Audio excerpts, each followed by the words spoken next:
অর্থনীতির চলমান বাস্তবতা আমলে নিয়ে করোনার পর সবচেয়ে কম বরাদ্দ দেওয়া হয়েছে 2025-2026 অর্থবছরের উন্নয়ন বাজেটে। লক্ষ্য বৈদেশিক অর্থায়ন বৃদ্ধি, নতুন কর্মসংস্থান তৈরি এবং সামষ্টিক অর্থনীতিতে ভারসাম্য ফিরিয়ে আনা। অপ্রয়োজনীয় প্রকল্প বাদ দেওয়ার উদ্যোগকে ইতিবাচক হিসেবে দেখছেন অর্থনীতিবিদরা। তবে কেবলমাত্র পদক্ষেপ নয়, ব্যয় সংকোচনের নীতি বাস্তবায়নে মুনশিয়ানার পরিচয় দেওয়াতে গুরুত্ব দিলেন তারা। রাকিব আল জাবেদের রিপোর্টে বিস্তারিত।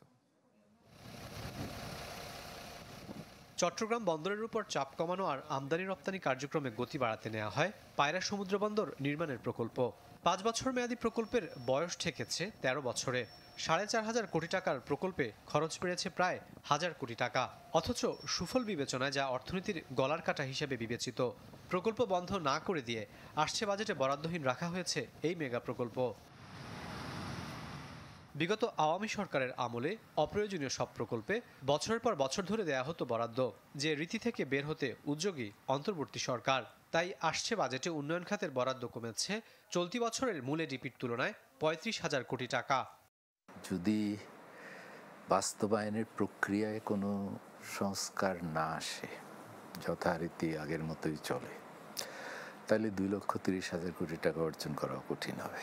যে ওয়ার্ক প্ল্যানের ভিত্তিতে তার সাথে যুক্ত থাকে একটা প্রকিউরমেন্ট প্ল্যান, এবং ওই প্রকিউরমেন্ট প্ল্যানের সাথে যুক্ত থাকে ফাইন্যান্সিং প্ল্যান। এই 3 জায়গায় যদি আমরা সংস্কার না করি, তাহলে কিন্তু ওই যেই লাউ সেই কদুই থেকে যাবে। যেটা প্রশংসনীয় নিঃসন্দেহে সেটা হলো যে আমরা ওনারা যদি যেটা বলেছেন যে যেই প্রকল্পগুলো আছে সেগুলোর দিকে মনোযোগ দেওয়ার কথা, এবং বিশেষত আমি বলবো যে যেই প্রকল্পগুলো শেষের দিকে আছে, যে প্রকল্পগুলোতে বিদেশি সাহায্য আছে, সেগুলোকে অগ্রাধিকার দেওয়া।